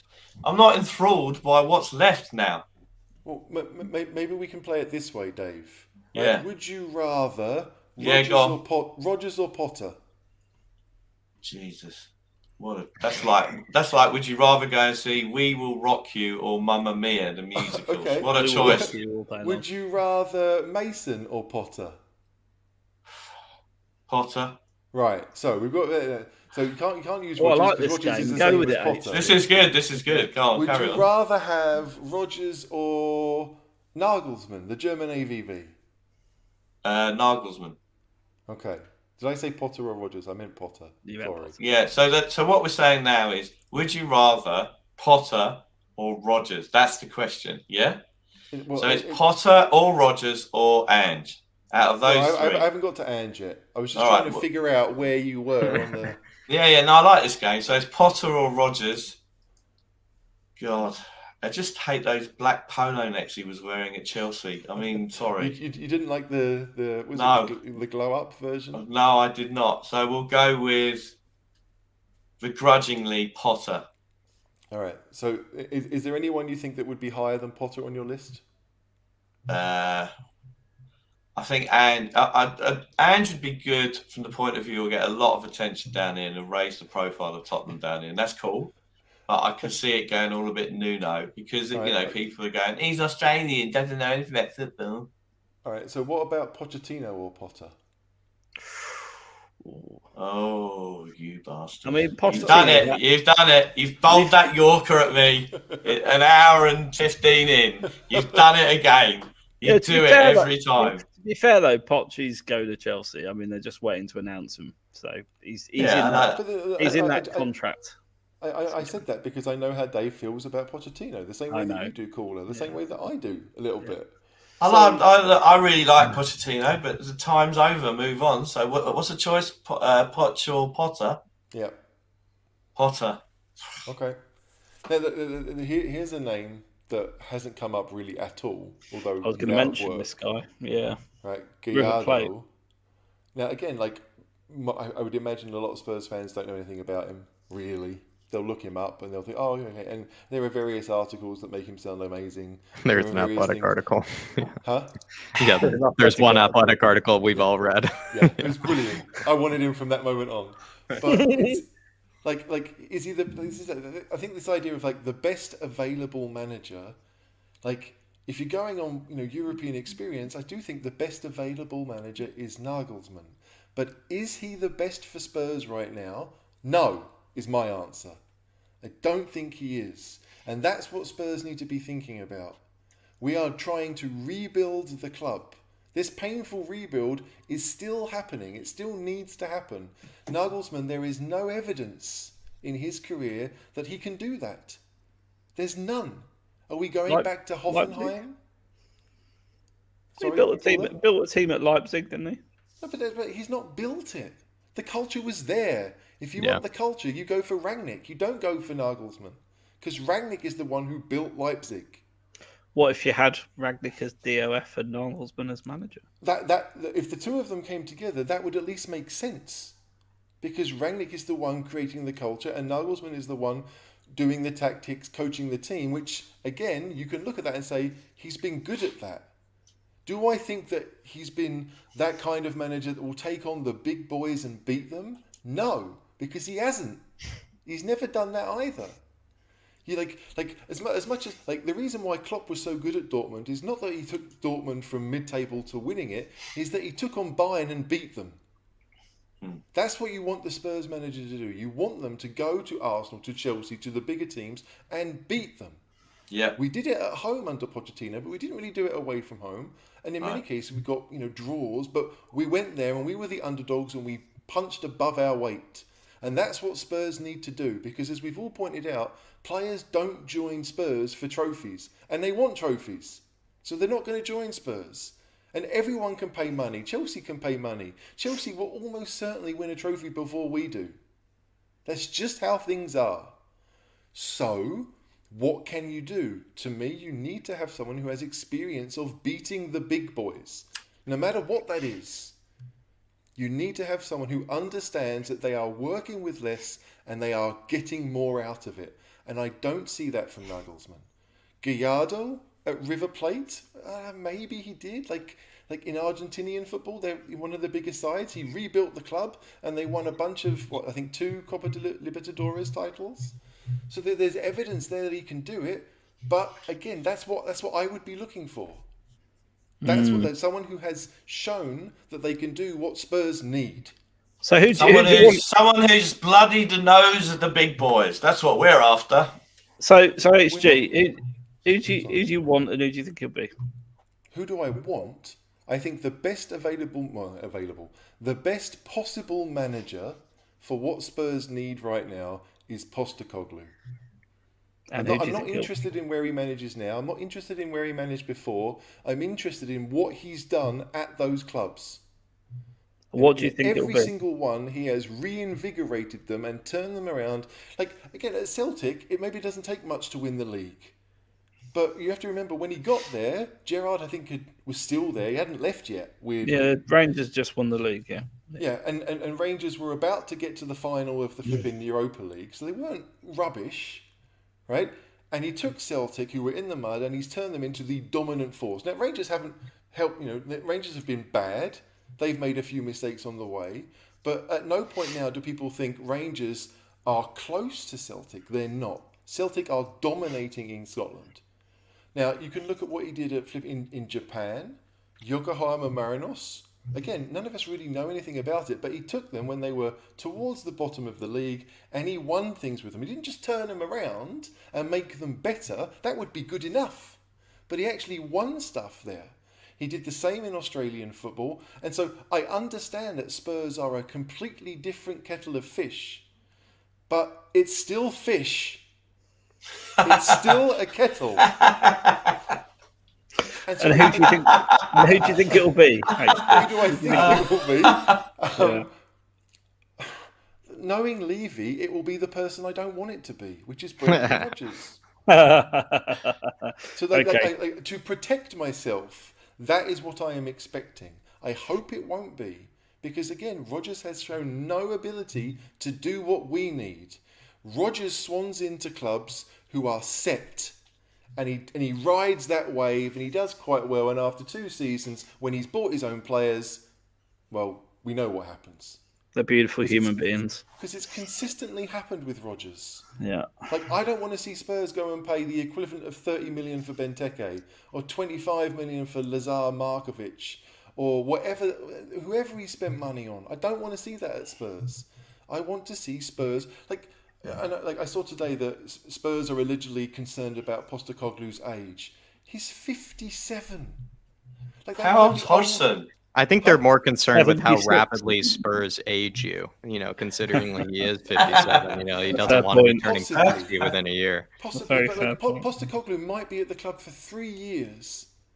And then, he turns us around and we have a bad, September and October, and he gets the bullet. And it's 3 years. But still, I want 3 years. If he turns us around in 3 years, I'm happy. If we're in a better position 3 years from now, I'm happy. That's what I mean. This idea about being better, that's what I want. I want Spurs to be better next year than they are this year. If we're not, okay, we've made bad choices, but you have to base it on evidence of people being able to do what you want. And it's not just if you really believe that anyone can win at Man City, then why would you get a Man City manager?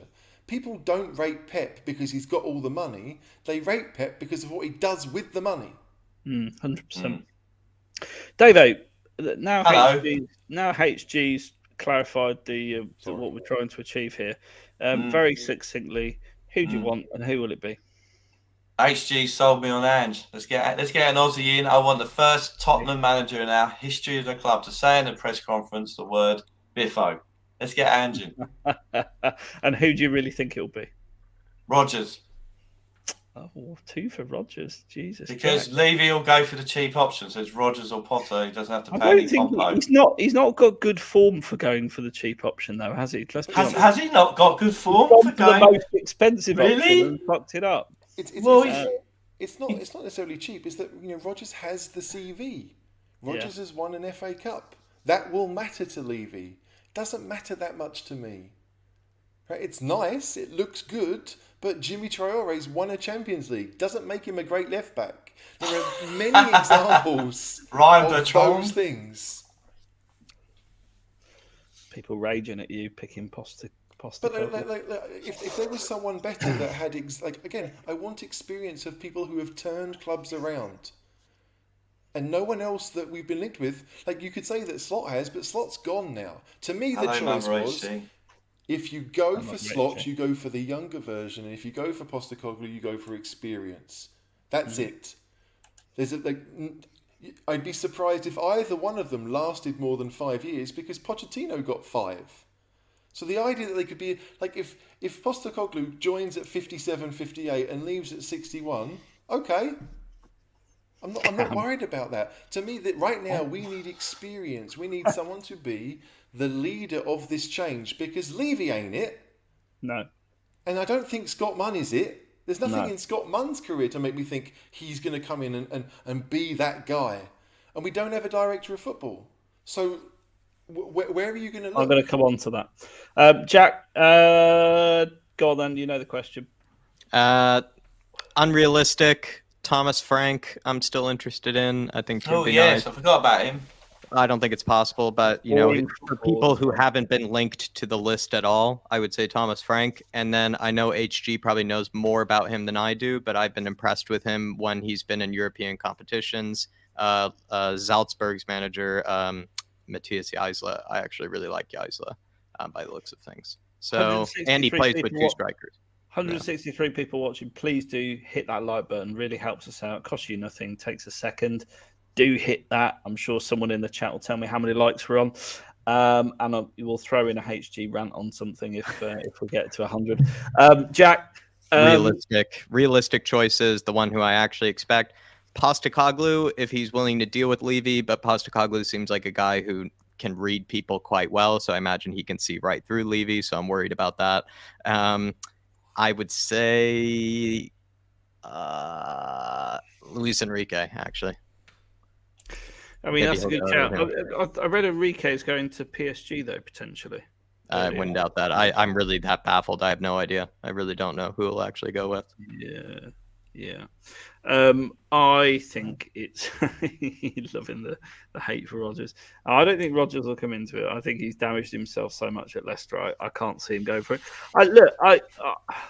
I want to get on the Postecoglou train. I'm still a bit hesitant, if I'm being really honest. Why?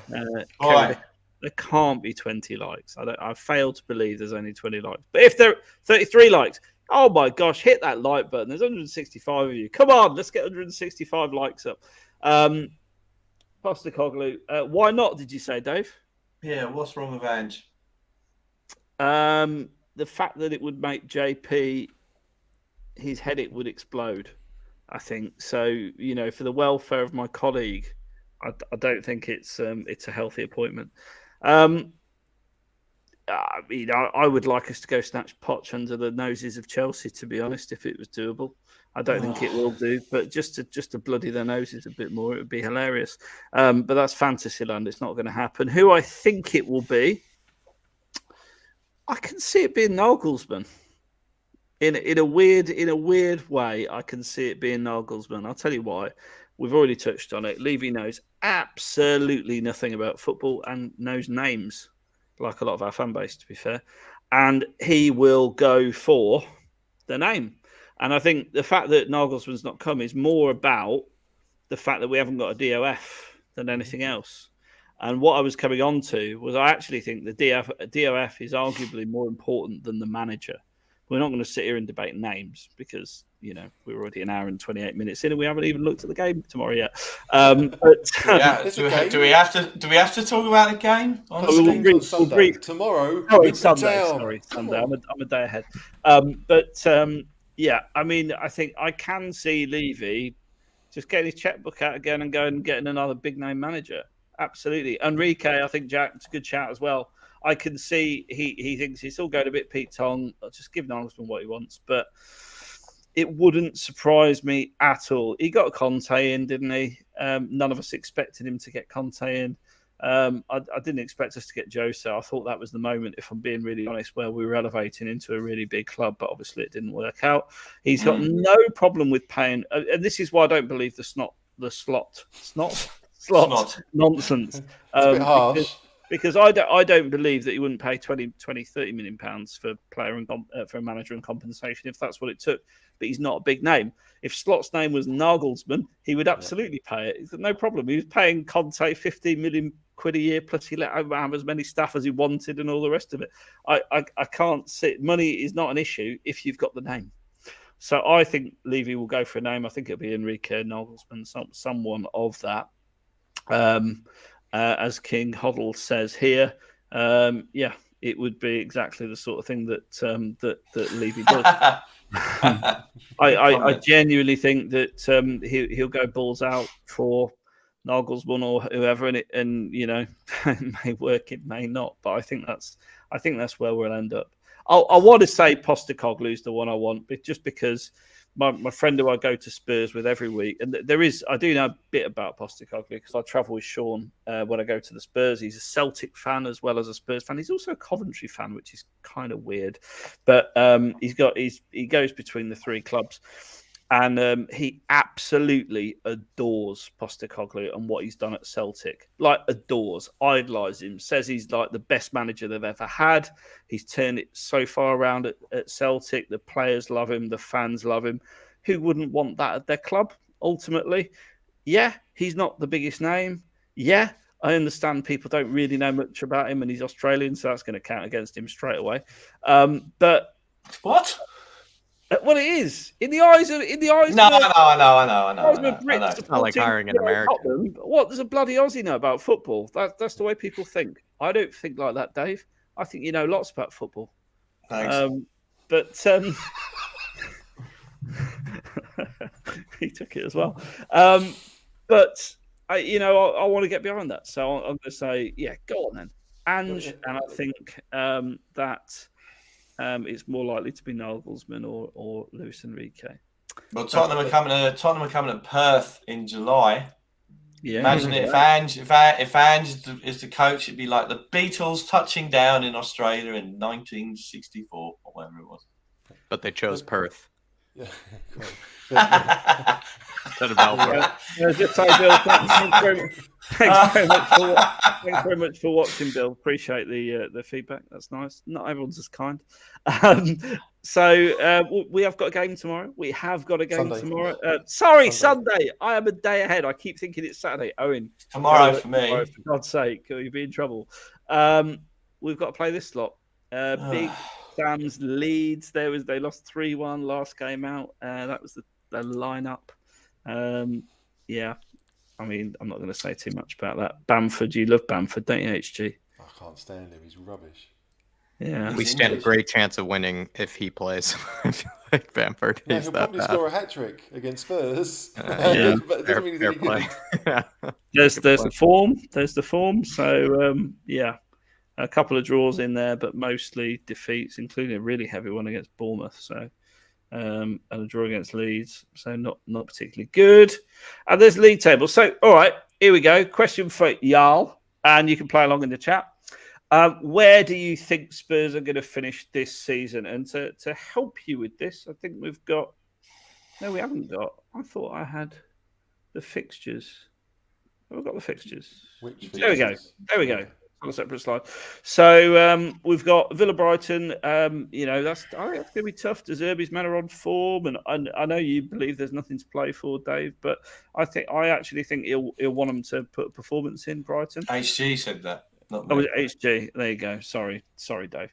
I was besmirching you for no good reason, whereas normally there's every good reason. And Man City have obviously got Brentford, so I think the same goes with them. I think they want to finish the last game on a high.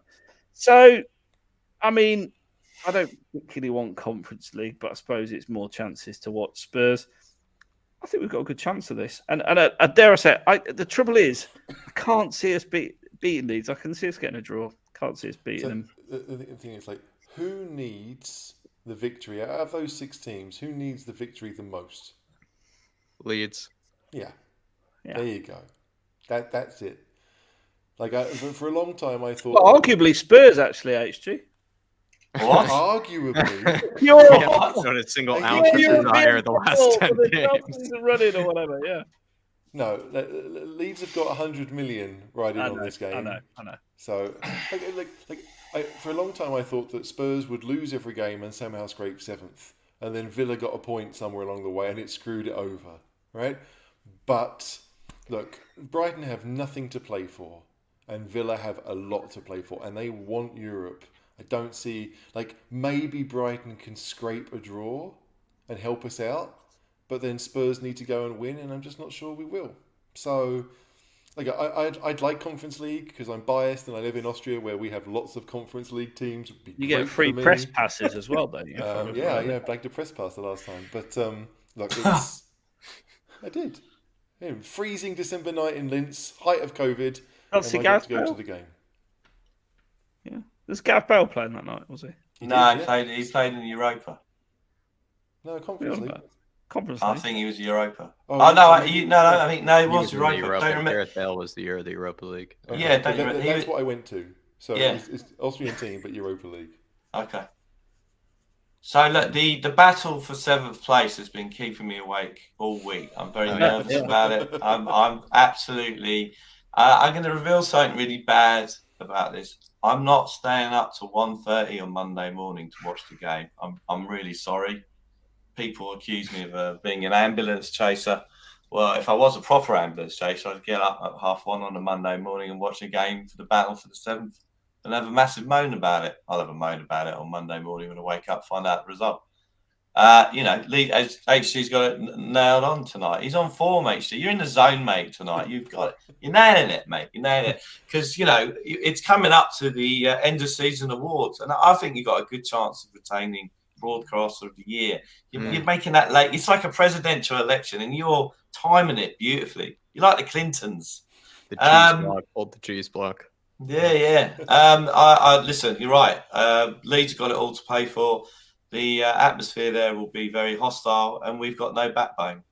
The only thing that's going to help us is Kane fancies getting the 30 goals for the season, which is, considering what the team he's played with this season, is an amazing achievement that he's done. And yeah, exactly. Other than that, I don't want conference. I'm sorry. I know you and I had a bit of biffo about this the season before last. I'd like us, whoever we get in, Rodgers or otherwise, I think it'd be good to have a season where they're on the training ground a lot during the week. And from a very selfish point of view, I mean, Europa would have got it anyway. We're going to go back to Monday morning games for us, which is a pain in the arse. So other than that, I don't want Conference League. I want us to have a year out of Europe, focus. So would you like us to lose, Dave? Well, I don't think it'll make any difference because I think the way that the table is, wouldn't it be the case that we'll lose? I think we'll lose.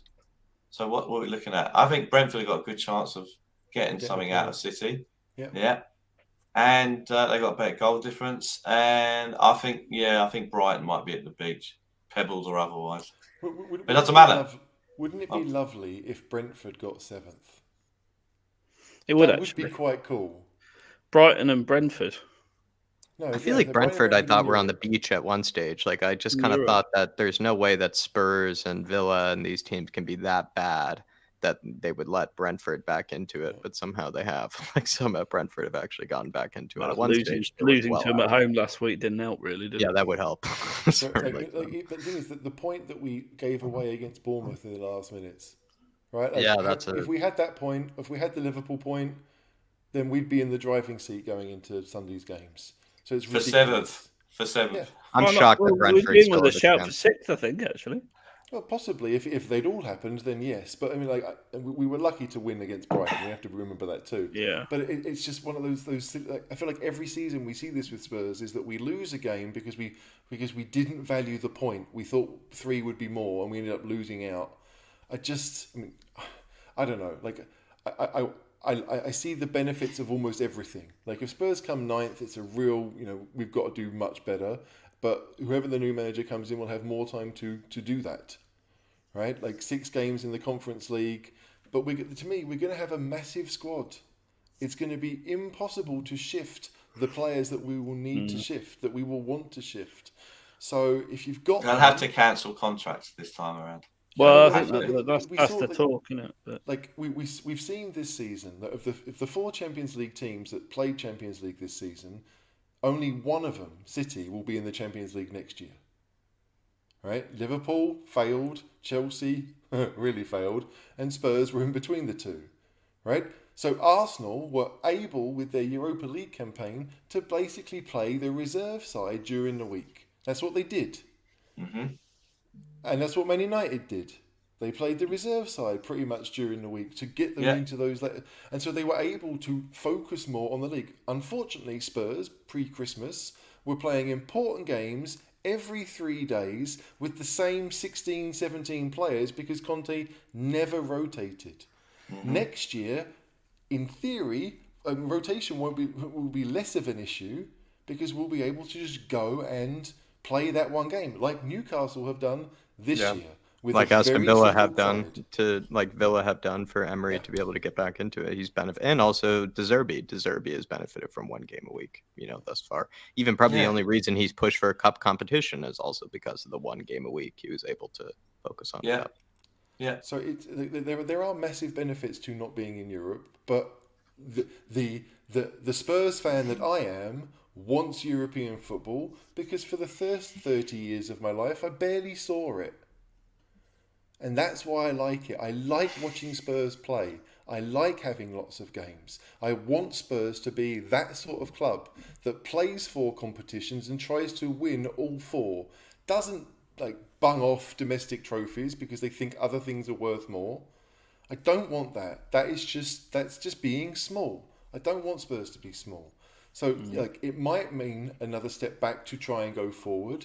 But if we're going to have a very good year next year, there's a good chance that playing fewer games will do it. So, let's beat Leeds and hope that Villa beat Brighton, and then we go out on a high and we look forward again. But it's a weird one. All right, to have a bit of fun then. Let's go with predictions on these fixtures. So HG Villa versus Brighton. I think Villa will win.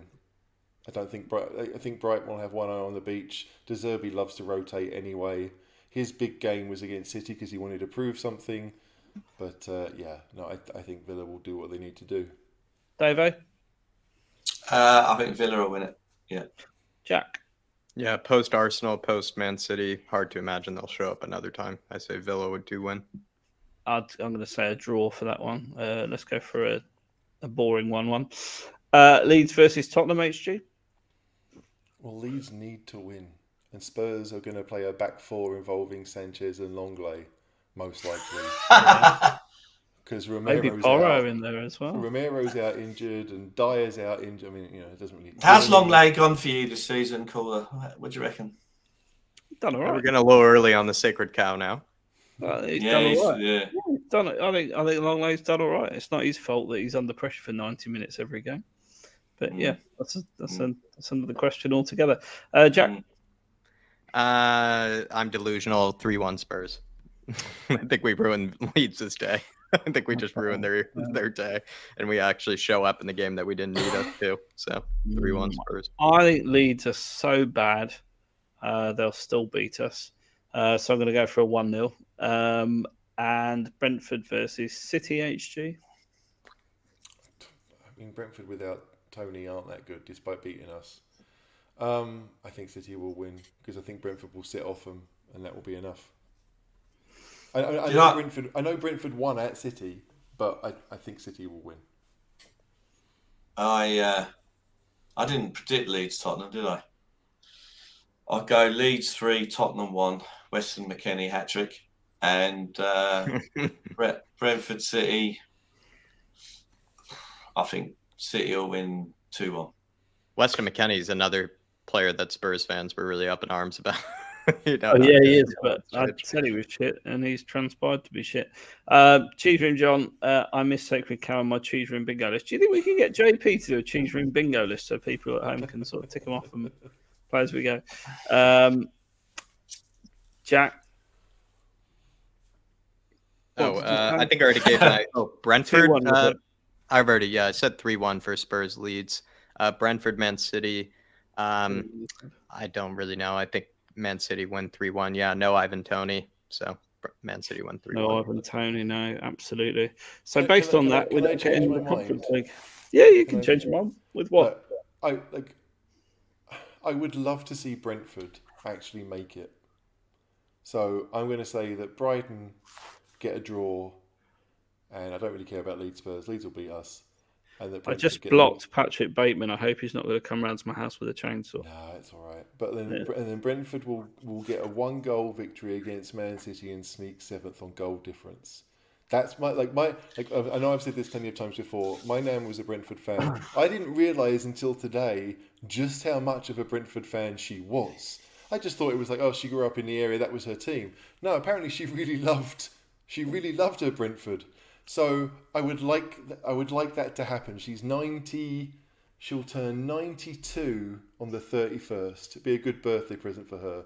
So I would like that. And she used to work for Jimmy Greaves. That's pretty cool. Oh yeah, that's cool. Yeah. Yeah, my nan, apparently, I don't know how I'm 44 and I learned this today. My nan ran the Jimmy Greaves sports shop in Harlow.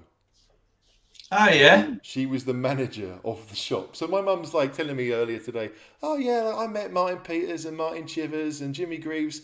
I met them all. I'm like, what? So yeah, there you go. It's pretty But cool. Brentford, I do have a soft spot for Brentford. I wanted them to lose last week, but it would be nice. I know you do. So who's going to get relegated then? Well, who do we want? Set myself a wobbly. I think that. I mean, my fantasy land is Everton and Leicester both go down with Southampton, but I think it's. I mean, we could do them a favour, couldn't we? Let's let Leeds win. Send them 2 down. That'd be absolutely perfect. I think it's most likely Everton just escape, as much as it pains me to say that. But I think Leicester are down. What do you all think? My mum was born in 1953, David. There you go. There you go. HG, who goes down, HG? My mum lives close to Leeds. No, sorry. Sorry, I see. Yeah, all right, yeah, sorry. My mum, tangent. Yeah, no, I would like Leeds to stay up. I mean, I quite like Everton too, but the idea of having that stadium in the Championship is pretty funny. Yep. And Leeds are my mum's local side right now, so that would be good for her at least. So I want Leeds to go up. It's weird. Am I really like, if Leeds to stay up, Spurs have to lose. Yeah. So do I really want that? But no. If I could pick, Leeds would be the ones that stay up, and Everton and Leicester would go. Okay, David. I'm the same. I'd love to see Everton go down. I think it'd be hilarious. That'd be revenge for night. Did you know their wage bill's like 95% of revenue? I did not know that. Everton, yeah, they are effed. Yeah. So I'd like Leicester to go down because they're very chippy about us. Very. I mean, they won the league and they're still chippy about us. It's the greatest moment in their history, and they're chippy at the time of their greatest moment. I just don't get it anyway. So I'd like to see Leicester go down, Everton go down, but I don't think Everton will go down. I think it'll be Leicester and Leeds, unfortunately. Yeah. Okay, Jack. Yeah, Leicester and Leeds, I believe, are going down. So can I just point out, you've all just predicted that Leeds are going to win, but you're still predicting that they're going to I didn't predict Leeds were going to win. I didn't predict Leeds were going to win. I think we'll ruin their day. But the thing is, Everton if Everton win, it's over, right? Yeah, but I mean that's not a foregone conclusion. And they've got a home game against Bournemouth, who have nothing to play for. Who are literally on the beach. Yeah. Lovely beach too, sandbanks, lovely. My favourite. Can I ask one more question? Luton against Coventry. Oh, well, I was going to ask that actually. Sorry. So, bearing in mind, obviously, I work with a lot of Coventry fans. They're all very, very optimistic and chipper about their chances in that motion of taking the day off to go down to Wembley. I mean, like Coventry is near me. My sister's husband is a Luton fan, has been forever. So your brother-in-law, you mean? You could call him that if you want. He's all right. So I think that Coventry will scrape it, because I did watch a bit of Coventry, and I've got to say, defensively, they are absolutely mustard. They are solid. Like they absolutely soaked it up against Middlesbrough. They didn't look like conceding, and Middlesbrough were throwing everything at them. It's going to be a very low-scoring, tight game. I think that Coventry will scrape it. And I've got to say, if they don't go up, we should be moving in on their forward. He looks quality, absolute quality. I can't. He's the Swedish guy. Yes, yeah. Very good player. Jack. Nathan Jones's former side is Luton. Is that right? Yeah. I don't like Nathan Jones very much. So it'd be probably good to then root for Luton, because then he would probably look quite silly that he abandoned his job at Luton only to brag about that job. The whole time he was at Southampton, he was just bragging about the job he had done at Luton. And then to see Luton maybe do well would be funny, because then he would be sort of deemed irrelevant. No, I think what may be funnier. Clark's very passionate about Coventry Stadium, and I've got to be honest, I've been in Coventry Stadium lots of times, including the hospitality. Steve Diver will be so jealous. And Coventry hospitality. To be honest, Coventry's just like a carbon copy of like the Riverside and Southampton and all the other 30,000 stadiums. It's nothing special. I mean, interestingly, they had Harry Styles there last week, but there's no protests about it. What was he playing for Coventry? Yeah, he's playing in Coventry, Rico. Yeah, well, it's not called the Rico; it's the CBS Arena now. I've got no problem with Harry Styles. I think Sign of the Times is a great tune. I like Harry Styles. He's all right with me. He's fine. So is it not the case that the Luton manager is the one that Watford sacked at the start of the season? Yeah. So continuing on the Nathan Jones theme and the amusement. So Watford, as usual, sack a manager. He goes literally up the road to their big local rivals, who takes them into the Premier League. Now, that is funny, right? Yep. So I'd like Luton, because I went to school in St Albans, and I used to go to a couple of Luton matches when we played there where no away fans were allowed, but I got a ticket through people I went to school with. I got a little soft spot for them, and also when they beat the Gooners in the 88 League Cup final. And I was at the 87 Cup final with Coventry. Oh, you remember that? All right, and I left. Gary Mabbutt's Knee is the name of the Coventry City fanzine. Yeah. So I was at that, and I went home. I walked down Wembley Way going, bridesmaids, with bridesmaids, because we'd lost the League Cup semi to the Gooners, lost the FA Cup final, finished third, played fantastic, amazing football under Pleat, and won fuck all. So I don't want Coventry, I want Luton. Nice little club near my mum's bushy. That'll do me. Apparently they're going to play at Milton Keynes Dons as well if they get promoted. So that's some nice local games for me. It's nice. Again, another 30,000 stadium that's pretty nice actually. I like MK Dons' stadium because it's almost Americanized. Well, I like the design of it because like in baseball stadiums, you can walk around the whole of the bowl. And you can see so when you go into the food courts and stuff, you can still see the pitch. It's all like that in MK Dons. Okay. And even better than that, they're sponsored by Papa John's, and there's a man who wheels a Papa John's pizza cart around this concourse. So you just pop up, £6. Here's a little pizza. Go back to your seat. And the seats are basically proper. You like it because it's one big restaurant close to you. Yeah, exactly. That's very American, even what you just said, HG. That's how we do things over here.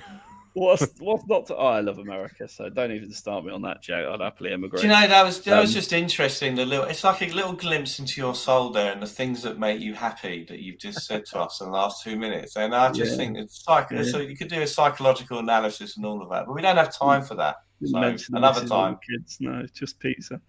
Just an idea for Daniel Levy: get more Papa John's into the stadium. I've got to be honest though, the pizzas in the Market Square are banging. They're very good at Spurs.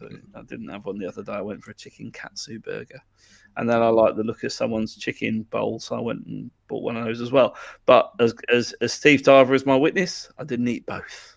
I did throw half the chicken away, but I enjoyed what I had. I just wanted a little nibble. I needed to know what it was like. Can I just say, I know the exact hotel that David Clark is talking about, the Saxon Hotel. My dad went to Braesgrove. but a bit before you, Dave. But yeah, Yeah.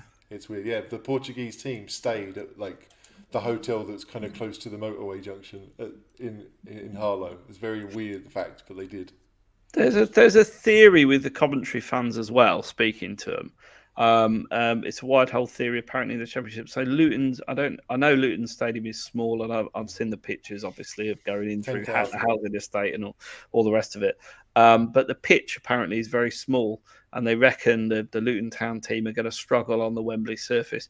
I think this completely ignores the fact that they play, a lot of away games as well during the season. They've also Luton. Like I know a guy who's coached at Luton over the years, and he has said to me that Luton's modus operandi has been to sign athletes, to sign these big, powerful, big teams. 6 foot Yeah, they are a players, big team. to get themselves up. I mean, again, they can play football. They're not long ball merchants, but they decided that they needed to make an advantage, and that's where they went for. So yeah. I don't know what the weather's like for London tomorrow, because that game is tomorrow. But I'm with Dave. Sunny. It's beautiful here right I'm with now. Davo. Like, Coventry beat Spurs, Luton beat Arsenal. There's only one team for a Spurs fan to support tomorrow, and that's Exactly. Coventry. Yeah, absolutely. Right, look, I want to thank you all for watching. It's been, I think, a memorable show. It took us 90 minutes to get into actually talking about the game on Sunday, which I think is a record. But I think it was good debate. And look, the cheese room is fairly neutral on most things because we're a collective of minds that just like to discuss points of view. So if you like that kind of thing, do hit the subscribe button. Please do hit the like button when you log out of YouTube. But thanks for watching. I should also mention our wonderful podcast, which will be out after the game, available on Apple Podcasts and Spotify.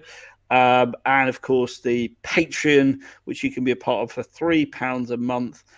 You get Cheese Room merch after a qualifying period, fantasy football. I think Dave's unfortunately fallen short in that this year, and Aviva's going to retain her crown as the Patreon queen.